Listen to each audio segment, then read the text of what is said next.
আলাইকুম, আপনারা সবাই কেমন আছেন? আশা করি যে যেখানে আছেন সবাই ভালো আছেন, সুস্থ আছেন। আল্লাহর রহমতে আপনাদের দোয়া এবং ভালোবাসা নিয়ে আমরা সবাই ভালো আছি। প্রতিদিনের মতো শুরু করতে যাচ্ছি নতুন ভিডিও। দেখেন, আজকে আমি এই বছরতে একদিনও লাউ শাক খাই নাই। কী কারণে খাই নাই জানেন? আমার লাউ শাক খাই পছন্দ হইতো না। একবারে চিকন ডগা, আমি চিকন ডগার লাউ শাক আমি পছন্দ করি না। আমি মোটা ডগার লাউ শাক না হইলে খাই না। এই যে দেখেন, আজকে কিন্তু আমার মেয়ে স্কুল থেকে আসার সময় এই শাকটা আর মানে ও থাকতে পারে নাই, ও মনে রাখছে যে ওর আম্মু মোটা ডাগার লাউ শাক খায়। এই যে দেখেন, লাউ শাকটি যে আমার কি খুশি লাগতেছে। আর আমার মেয়ে আনছে, আর আমার আম্মারে বলতেছে, তোমার মেয়েরে তো তুমি খাওয়াইতে পারলা না লাউ শাক, তুমি তো খাওয়াইতে পারলা না। আমার মার সাথে ঝগড়া করতেছে, বুঝছেন? একবারে দুই নাতিনে আঠু কেমনে জানি কোমরে কাঁচা বাইন্দা ঝগড়া করতেছে। আর আমি মাঝখান দিয়ে ভিডিও করতেছি, ঝগড়া করা আর আমি ভিডিও করি। ওদের ঝগড়া আমার দরকার নেই। এখন আমি ক্যামেরা চালু করছি দেখা দুই আয়নাতিনে চুপচাপ হয়ে গেছে, বোবা হয়ে গেছে, তাদের ঝগড়া আপনাদের শোনাবে না। আমার আম্মা বলতেছে, তোমার আম্মুর আমি কত শাক খাওয়াইছি, আমার চোখে এবার পড়ে না। সত্যি কথা, এবার না কোনো মোটা ডাগার শাকই পড়ে নাই শীতের সিজনে তো এই লাউ শাকের ডোকাগুলা পাওয়া যায়, কিন্তু একদিনও খুঁজা পায় নাই। আমার আম্মা অনেক খোঁজাখুঁজি করছে, আপনার ভাইয়া খোঁজাখুঁজি করছে, পায় নাই। যাক, আমার কিসমতে মনে হয় শীতের সময় শাক ছিল না, এখন ছিল। আমার মেয়ে আইন আমার খাওয়াইতেছে। আর মেন কথা হলো কি, যখন রিজিকে আল্লাহ লিখবে তখনই খাওয়া যাবে, এছাড়া কখনো খাওয়া যাবে না। আর এখন আমার রিজিকে আছে, আমি এই যে খাবো, তাও বলতে পারি না এটার আমার রিজিকে খাবার আছে নাকি। রান্না বাড়া শেষে দেখা যায় আমার হায়াত নাও থাকতে পারে, যে কোনো কারণবশত আমি নাও খাইতে পারি। এটা হলো পরে বোঝা যাবে। যাই হোক, এই দেখেন আমার মেয়ে বৈশা বাঁচতেছে, খাটের উপরে বৈশা নিয়েছে। কেন দেখা যায় নিচে বৈশা বাঁচলে চুলমুল পড়বে, তার জন্য একটা কাপড় বিছায় খাটের উপরে বাছাবাছি করতেছি। এখন শাকটা বাছাবাছি করি। এই যে আমার মেয়ে বৈশা যে কচি ডোগার গুলা না, ওগুলা বাঁচতেছে। এই যে দেখেন কচি যেটা ডোগা, এই যে বৈশা বাঁচতেছে। এখানে বৈশাই কিন্তু আমরা চা নাস্তা খাইছি। এই যে দেখেন, আমি কিন্তু আমার আম্মা চা নাস্তা খাইয়া ফেলছে, আর বৈশা পান খাইতেছে। এই দেখেন কত বড় বড় পান আনছে। দেখেন আমার আম্মা বলে কি, এই পানটা দেখা তোর আপুদের। এই যে দেখেন, নিচে রাখেন। এই যে দেখেন কত বড় একটা পান, তোর আপুদের বড় বড় সব পানে এই পানটা বেশি বড়, তোর আপুদের ভাইয়াদের দেখা কত বড় সাইজের একটা পান। যারা পান খায় তাদের কাছে ভালোই লাগে, আমরা তো আর খাই না। মাঝে মধ্যে আমার আম্মা শখ করে দে খাই। আর এই যে দাঁড়ান, বটি নিও না তুমি, আমি কাটো। আর এই যে দেখেন চা খাইতেছি, আমার চা খাওয়া শেষ হলে আমি শাক কাটবো। দেখেন শাকের সাথে কিন্তু আমও কিনে আনছে, তখন আমটা দেখাই নেই। এই যে আম নিয়ে আসছে খাওয়া, মানে ভর্তা বানায় খাওয়ার জন্য বা যেটাই। এখন বলতেছে আম্মা একটা আম কাটা দেয়, যে একটা আম কাটা দিতেছে। এখানে সব মশলা মিলাইছে, কি জানেন? বিট লবণ, এমনি লবণ, চিনি, মরিচের ফাঁকি সবকিছু মিলায় এখন মাইখা খাবে। এই যে কাইটা দিলাম একটা আম। আর এই পাশ থেকে আমার কিন্তু শাক ধোয়া হয়ে গেছে। এখন শাকের ডাটাগুলা আর আলু, সাথে আলু দিচ্ছি। শাকের সাথে তো ডাটা আলু না দিলে ভালো লাগবে না, আলু দিয়ে দিয়েছি দুইটা। দেখেন কিভাবে মিশাইতেছে, মশলা মিলাইতেছে। আর এই যে মিষ্টি কুমড়া কাইটা নিচ্ছি, মিষ্টি কুমড়া রান্না করবো। শাক ভাজি করবো আজকে, হলো শাক ভাজি করবো, লাউ শাক ভাজি। অনেক দিন ধরে তো খাইতে ইচ্ছা করতেছে, সেটা তো বললামই। আর আমার মেয়েকে অনেক অনেক দোয়া আর ভালোবাসা। আমার মেয়ে মার মনের আশাটা পূরণ করছে। শাক দেখা আর দেরি করে নেই, সাথে সাথে নিয়ে নিছে। আমার আম্মা তো খাইতে চাইছিল মোটা শাক, আমি মোটা শাক না হলে আমার পছন্দ হয় না। আর ডাটাগুলো এই যে আগে সিদ্ধ করতে হবে, শাকের আগে ডাটা লবণ দিয়ে একটু পানি দিয়ে সিদ্ধ করে নেব। এখন মানে রেডি করে রাখতেছি, পরে দিব লবণ দিয়ে, চুলায় আগুন দিয়ে দিব। এখন সব একা হাতে করতেছি, তো একা হাতে করবো না, দোকলা কোথায় পাবো বলেন? মেয়ে তো আর এগুলো কাজে সাহায্য করে না, যতটুকু যা ওর কাজ আছে ওই কাজেই ও সাহায্য করে মাকে। আর প্লিজ যারা এই পর্যন্ত আমার ভিডিওটা দেখতেছেন, এখনো পর্যন্ত লাইক দেন নাই, আপুরা, ভাইয়ারা, আন্টিরা, বুয়ারা, খালারা, যত যারাই আমার ভিডিও দেখেন, তারা এখনো পর্যন্ত একটা লাইক দেন নাই। প্লিজ একটা লাইক দিয়ে ভিডিওটা সম্পূর্ণ করবেন, ফুল ওয়াচ করে দিবেন।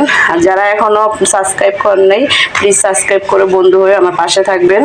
আমার ভিডিও ছাড়া মাত্রই আপনাদের কাছে চলে যাবে, আর একটা লাইক অন্যকে দেখার সুযোগ করে দিবে। আমি জানি না তো আমার কথা কাজে কি কোনো ভুল ত্রুটি হয়নি, যদি ভুল ত্রুটি হয় সুন্দর ক্ষমা দৃষ্টিতে দেখবেন।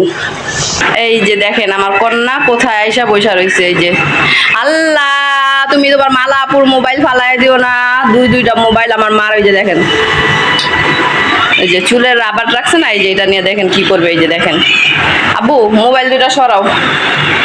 ওর হলো রাবার নিয়ে ফালায়া দিয়া এটা নিয়ে খেলাধুলা করবে। এই যে দেখেন, এই যে এখন শুরু হয়ে যাবে খেলা। এই যে দেখছেন, এই যে শুরু হয়ে গেছে খেলা। এটা এখন নিয়ে খেলাধুলা করবে। এটা ভিতরে ঢুকে যাবে বাবা। এই যে আমি আর শাকটা মানে ডাঁটাটা সিদ্ধ করা হয়ে গেছে শাকের। এই যে এখন শাক দিয়ে দিব। ডাঁটা আলুটা সিদ্ধ হয়ে গেছে, শাকটা দিয়ে শাকটাও সিদ্ধ করে নিব।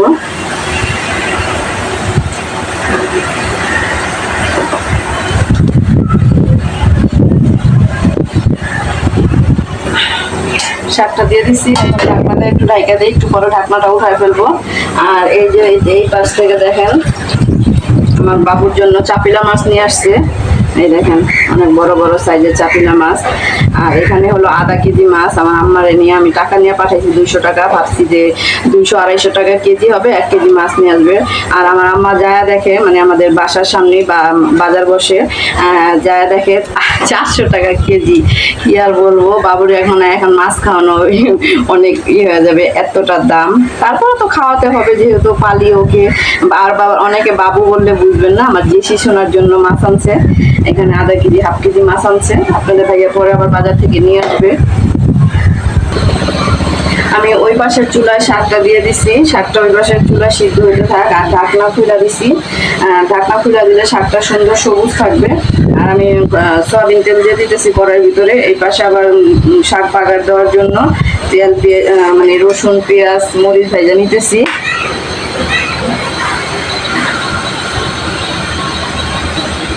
এই যে রসুন, এই যে রসুন পেঁয়াজ, এই যে মরিচ এখন দিয়ে দিব বাগারের জন্য। এগুলো কাইটা নিচ্ছি, আবার অন্য করার ভিতরে ওইটা বাদামি কালার করে তারপর আবার ঢাইলা দিব শাকের ভিতরে।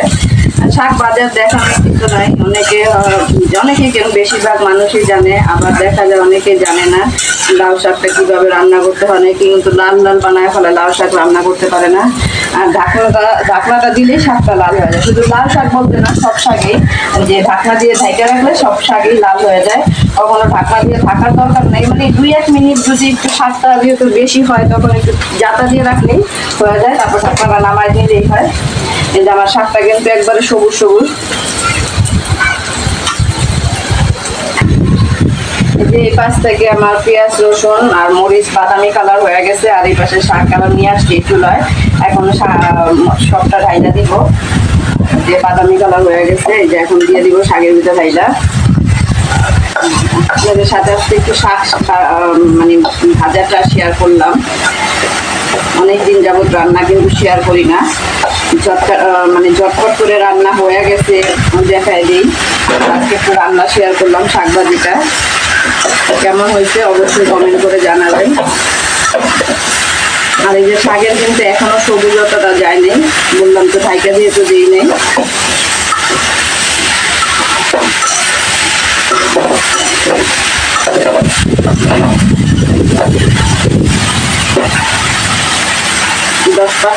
দশ মিনিট পর শাকটা নামাই নিব। ঝলকে দেখে নেন, এই যে ভাত এক হাঁড়ি দেখছেন, আর হলো এই যে শাক ভাজা,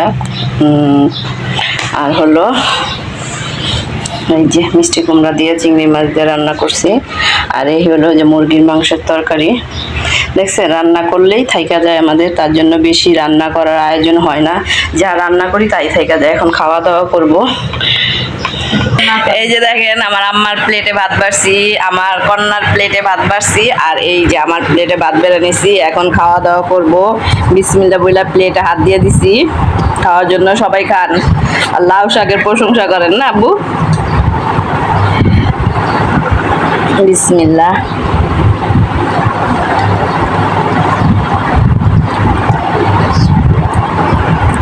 কেমন হয়েছে আব্বু লাউ শাক? মজা? আমার মেয়ে বলতেছে মজা। এই দেখেন মিষ্টি কুমড়া দিয়েও ভাত নিছি খাওয়ার জন্য, লাউ শাক খাইছি। আর এই যে দেখেন আমার মেয়ে মুরগির মাংস দেওয়া হইতেছে, মিষ্টি কুমড়া খাবে না, আর বাবু আমাদের নাটক দেখতেছে আর ভাত খাইতেছে।